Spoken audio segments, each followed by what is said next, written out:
This is a Pfaff 74. It uses L-style bobbins, and it is time for us to wind a bobbin with it. To wind a bobbin, it's got a pair of spool pins that fold up here.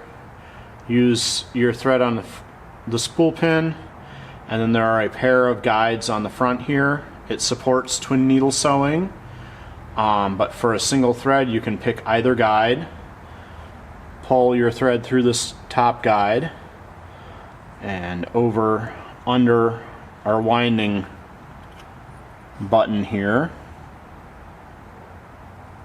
And this is an L-style bobbin, so we'll put our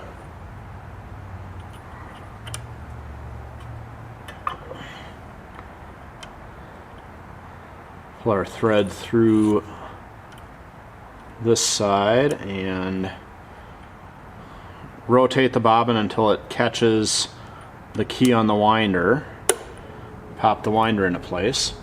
There's a clutch nut on the end, and then the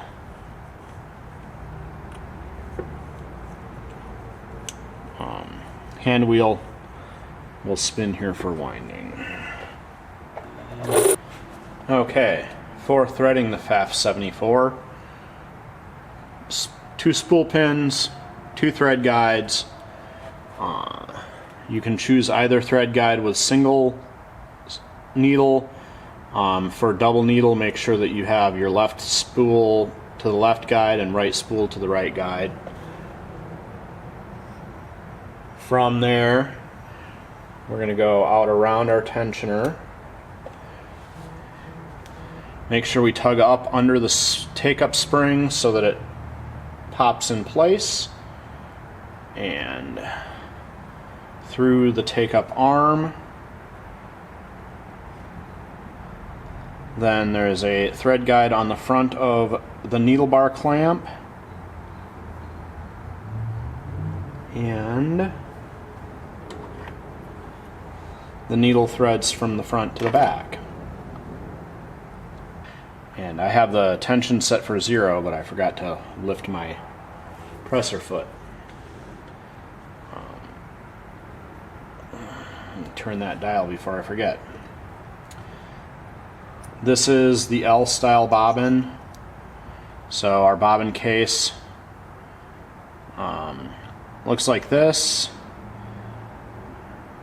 The bobbin is a little bit wider and flatter than a class 15.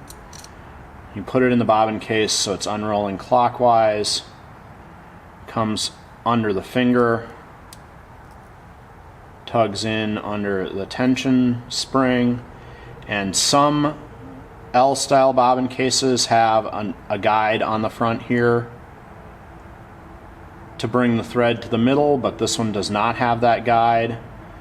So we'll pull our lock out, pop the case in place, and then give a little tug to make sure that it's snapped in properly.